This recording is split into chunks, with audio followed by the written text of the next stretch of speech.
Buenas, vamos a hablar de la importancia del resumen y la transcripción de la información de la entrevista a la historia clínica. Este material es un material docente para la asignatura de valoración en fisioterapia del grado de fisioterapia de la Universidad Complutense.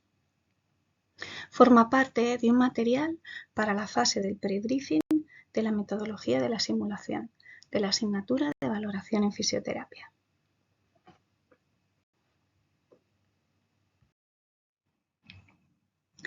Los objetivos que tiene este vídeo son conocer la importancia de transcribir toda la información que obtenemos de la historia clínica de manera muy detallada, incluso de aquella información no estrictamente articulada por el paciente y que podemos observar en su manera de comportarse o incluso información cualitativa sobre su aspecto, su manera de expresarse o de caminar.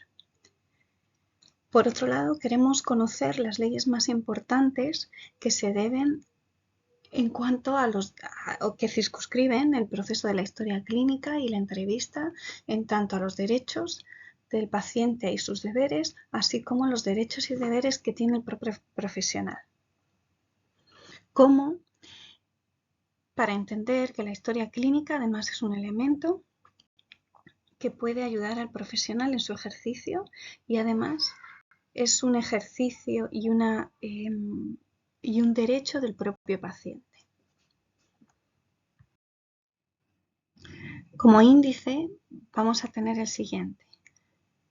Por un lado, en primer lugar, la llevanza de la historia clínica como una exigencia ineludible de la Lex Artis Medica, ley propia de la profesión sanitaria, en la página 3. Por otro lado, en el punto 2, vamos a hablar de las principales leyes que se vinculan a la historia clínica, la página 5. En el punto número 3 vamos a hablar de los contenidos mínimos que debe tener toda historia clínica, página 7. Y por último, en el punto 4 vamos a juntar toda la bibliografía que se ha utilizado para realizar este vídeo y bibliografía que además puede consultarse para ampliar información a partir de la página 13.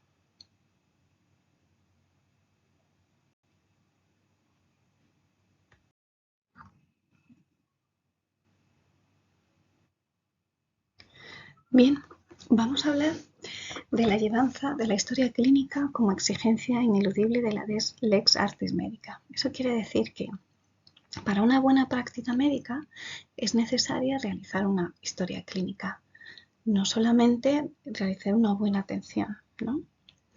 ¿Cómo vino esta necesidad implícita de realizarla para realizar una buena atención? ¿Cuándo se consideró inexcusable para la práctica sanitaria y médica? Pues bien, cuando se pasó de un modelo paternalista, que ya hemos visto cómo son los modelos paternalistas en el vídeo sobre entrevistas clínicas, modelo paternalista en el que prácticamente el paciente confiaba toda su salud a la decisión médica, ese vínculo paternalista en el que el médico o el sanitario, como un sacerdote o como un padre, decidía por el propio paciente, eso se superó y empezó el paciente a serle reconocido derechos sobre decisión sobre su propia salud y sobre sus propios tratamientos.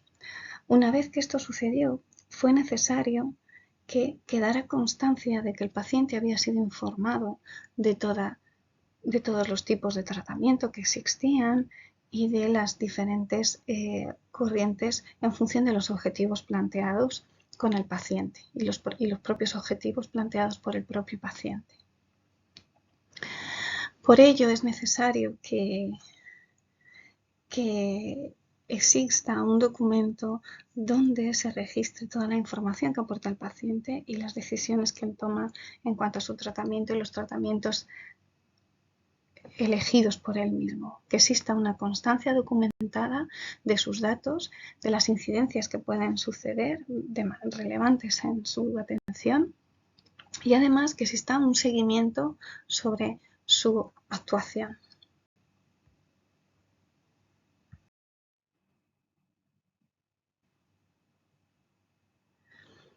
De tal manera que la historia clínica es ese documento donde el paciente puede conocer su evolución, más allá de lo que por palabras le ha indicado el propio médico que lo ha atendido. Puede tener un documento que puede posteriormente leer con mayor tranquilidad e incluso archivar y registrar por sí mismo y tener una copia. Y además este documento no solo garantiza que tenga un diagnóstico, sino que garantiza que la continuidad de su atención va a estar registrada. Cada día que él acude va a estar registrado y debe de quedar constancia de la misma. Por lo tanto, él va a tener una información sobre aquellos tratamientos que se le hace y aquellas intervenciones que se aplican a su cuerpo, como derecho inexcusable a tener conocimiento de lo que ha recibido y de los elementos que pueden o circunstancias que pueden rodear a ese tratamiento, que pueden influir o no en la eficacia del mismo, ¿no? Y que muchas veces pueden ser ajenos al propio profesional sanitario. Pues, por ejemplo, si se le aplica un tratamiento cuando el paciente aparece resfriado o tiene alguna otra circunstancia, al quedar reflejado en la historia clínica, eso podría justificar que otros tratamientos no funcionasen o cualquier otra enfermedad concomitante. Por lo tanto, informa al paciente, pero a la misma vez supone una exime a veces al propio profesional de responsabilidad sobre determinados problemas o circunstancias ajenos o no controlables por el profesional médico.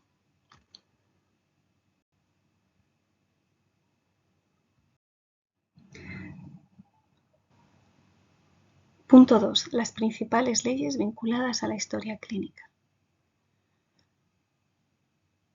Bien, pues como hemos dicho, una vez superado el modelo paternalista, el principal derecho del paciente es a ser informado sobre su salud. Este derecho implica, por lo tanto, el deber de reflejar su salud, su estado y sus intervenciones con todos sus datos importantes en la historia clínica.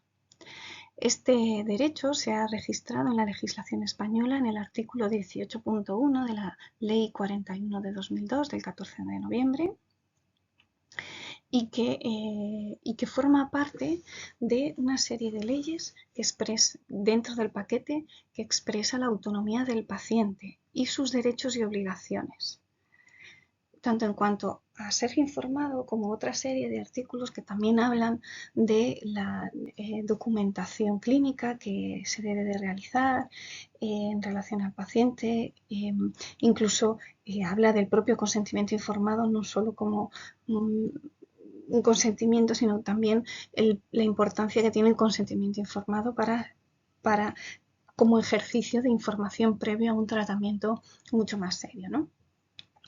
Bien, pues esta ley, además de hablar de los derechos y obligaciones, recoge el derecho del propio paciente de acceder a la documentación de su historia. Es decir, la historia la rellena el propio profesional sanitario y la custodia dentro del entorno clínico en el que trabaje, hospital o clínica privada. En este sentido no hay distinción. Las clínicas privadas también tienen que tener su reflejo de historia clínica y eso es muy importante. Y además, debido a estos datos que son personales, deben de estar custodiados en una sala bajo llave, si es en formato en papel, y si es en formato electrónico o ordenador, debe de estar registrado y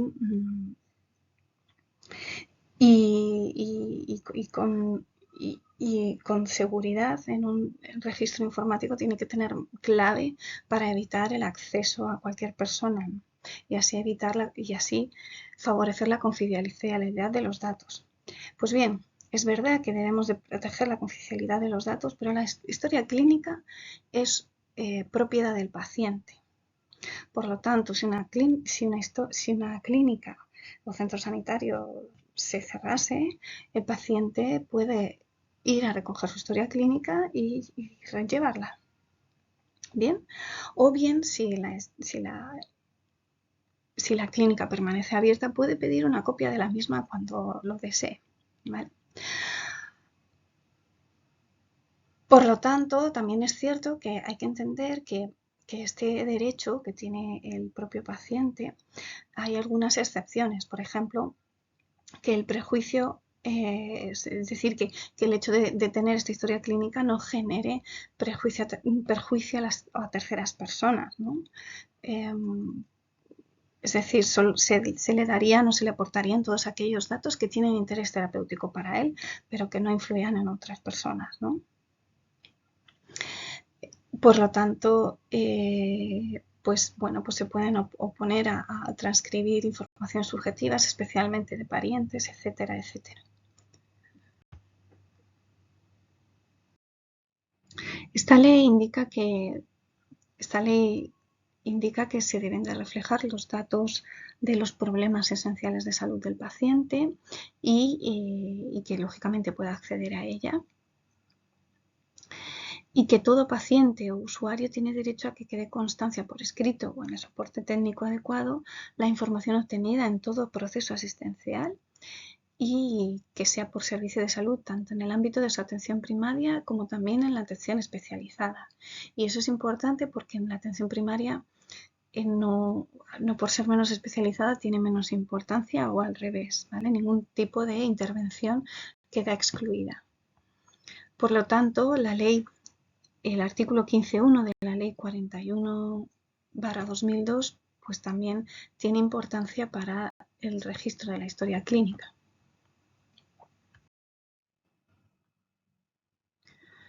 Dentro del punto número 3, contenidos mínimos de la historia clínica.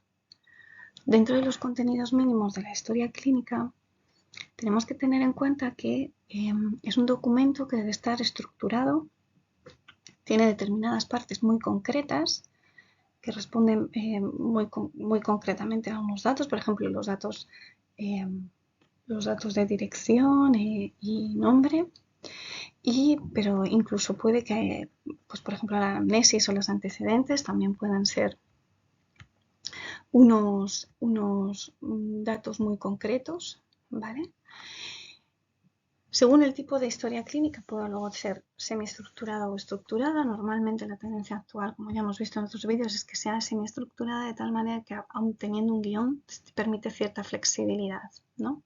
Pero nos aseguramos de esta manera de cumplir los objetivos mínimos de información que tiene que tener la historia clínica. Bien es cierto que las historias clínicas se adaptan a las especialidades para las que asisten, es decir, la historia clínica de fisioterapia tendrá unas connotaciones y unos antecedentes más prioritarios a testar respecto a una historia clínica de ginecología o de otro tipo de especialidad. Pero, aun teniendo esas pequeñas variaciones, sí que tienen una cierta margen o de una consecución más lógica, ¿no? Pueden tener diferencias, por ejemplo, una historia clínica hospitalaria respecto a una historia clínica del ámbito privado, aun siendo de fisioterapia, o diferentes zonas o diferentes especialidades dentro de una misma profesión, ¿no? Según el artículo 15 de la Ley 41 del 2002, que resume el contenido esencial de la historia clínica, en que aquella información que se considere trascendental para el conocimiento veraz y actualizado del estado de salud del paciente debe estar incluido. Es decir, que el hecho de que se adapte a una cierta especialidad no exime de incluir toda la información necesaria para tener una referencia, una idea de la salud que tiene el paciente. Por lo tanto, ¿qué podemos decir de los contenidos mínimos de una historia clínica? Por supuesto, va a tener una parte inicial de datos personales, una segunda parte de anamnesis o antecedentes, motivo de consulta, cuál es el motivo por el que acude a la consulta y posteriormente tratamientos previos, exploración y por lo tanto después objetivos de tratamiento y sesiones de aplicación del tratamiento con sus revisiones incluidas.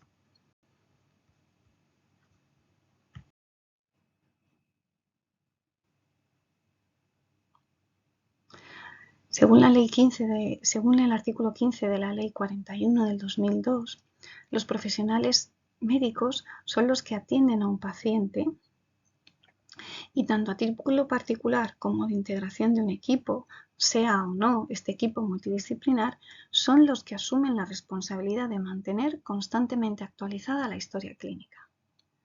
Por lo tanto, esto es muy importante de entender y de asumir. Siempre el profesional cada día debe de rellenar la historia clínica.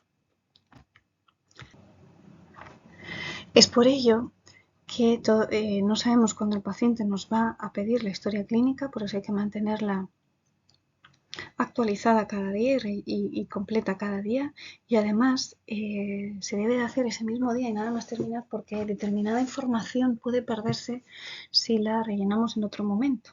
Por lo tanto, tiene que ser completa, y tiene que ser completa, como decíamos, en primera instancia, porque ayuda al paciente si tiene que tener tratamientos posteriores, a ver la causa de los efectos del propio tratamiento, pero inclusive para el propio profesional, para defender la legitimidad de su actuación. ¿Por qué ha decidido poner un antibiótico en otro? ¿Por qué ha decidido hacer una manipulación y no otra? ¿O poner un determinado tratamiento y no otro? Muchos pacientes a veces obvian esta información que le da el profesional, y de esta manera, si queda el registro en la historia clínica de no se le puede poner al paciente magnetoterapia porque tiene un marcapasos, o no se le aplica un masaje aunque el paciente lo desea porque tiene febrícula, este tipo de anotaciones ayudan a defender nuestra actuación. Por otro lado, desde el punto de vista asistencial, hay que decir que es necesario que sea accesible la historia clínica a todos los profesionales que atienden al paciente en ese entorno clínico. Cualquier profesional que vaya a atender al paciente, aunque sea de otra especialidad, incluso en el ámbito privado, puede acceder a la historia, ya sea un podólogo acceder a la historia clínica de fisioterapia, el fisioterapeuta acceder a la historia clínica del logopeda o de otro paciente. Del mismo modo que un fisioterapeuta puede ver los tratamientos anteriores recibidos por cualquier otro profesional e independientemente de otro profesional por el propio fisioterapeuta. Es que es en sí una herramienta de trabajo para todo el sanitario, ¿vale? Entonces, por eso, en general, aunque haya una cierta vertiente por especialidades, se intenta que sea lo más homogénea posible en su contenido y los apartados sean lo más homogéneos posibles, ¿vale? Para intentar tener criterios de unidad, integrar y que sea fácil para otro profesional su lectura y su interpretación.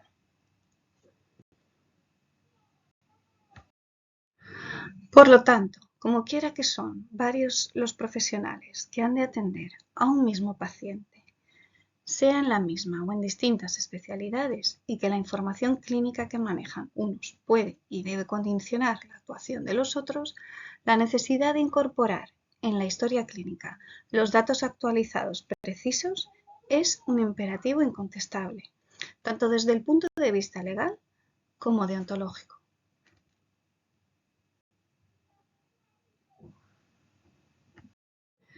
La historia clínica, claro que tiene también su importancia deontológica, porque lo que pretende de esta manera y con esta transversalidad entre profesiones es facilitar la asistencia a los profesionales, facilitar la información para un bien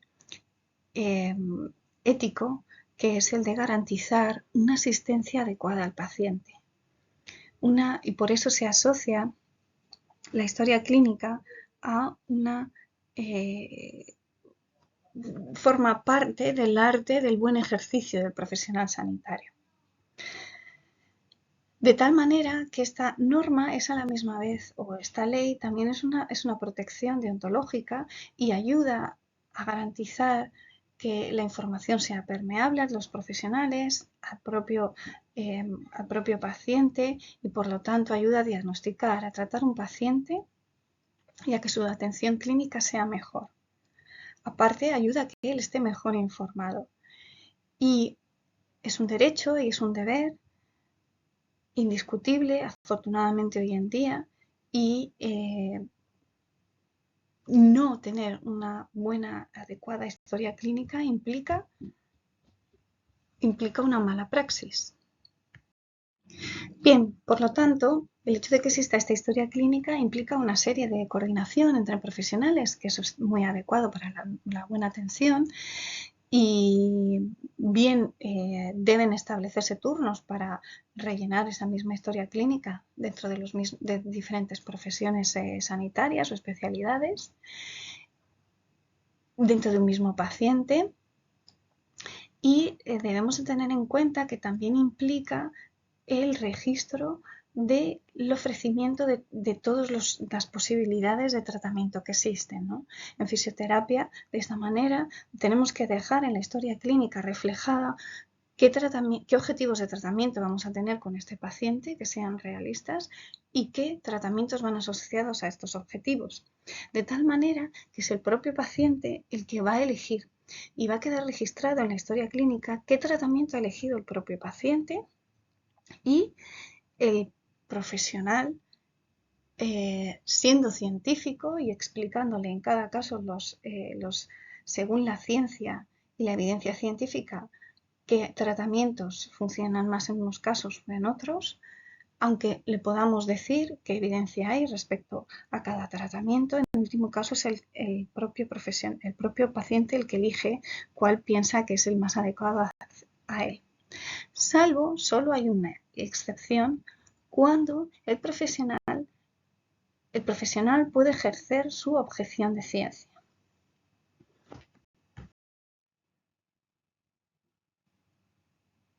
Bien, ¿y qué significa la objeción de ciencia? Es decir, pues significa que si el paciente va a elegir un tratamiento que no le va a aportar beneficios, nosotros podemos negarnos a aplicárselo haciendo una objeción de ciencia. No le podemos obligar a que realmente elija hacerse otro, pero sí que es verdad que podemos negarnos a hacer algo que pensamos que va en contra de nuestros principios como profesional sanitario, porque pensamos que no es adecuado para él. Y esto quizás a veces se puede tener que llevar a cabo en más ocasiones de lo que pensamos. Por ejemplo, cuando tenemos muchos pacientes que leen en Internet determinada información poco científica, que piensan que hay tratamientos que les va a venir bien a su caso solo porque, porque famosos o porque otros casos les haya resultado adecuado. La objeción de ciencia está registrada en la ley española y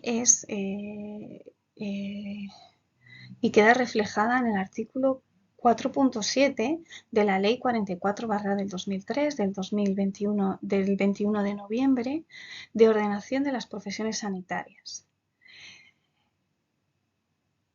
En la ordenación de profesiones sanitarias dice que en situaciones de continuidad asistencial por supuesto impone que haya una cierta exigencia de protocolos, de elaboración, etcétera, etcétera, pero que el propio profesional puede ejercer esa objeción de ciencia y, por supuesto, si lo ejerce debe dejarlo registrado en la historia clínica, expresando que el paciente elige este tratamiento, pero por mi objeción de ciencia considero que con la evidencia científica que hay ahora no le va a venir bien al paciente y, por lo tanto,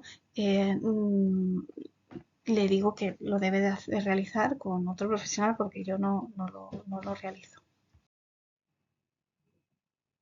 Bien, y hasta aquí el vídeo en relación a la historia clínica y sus necesidades o leyes en las que se basa y la importancia de la transcripción de la información. En este punto número 3 tienen la bibliografía donde pueden aumentar todos los conocimientos aquí versados y incluso si tienen alguna duda. Muchas gracias por su atención.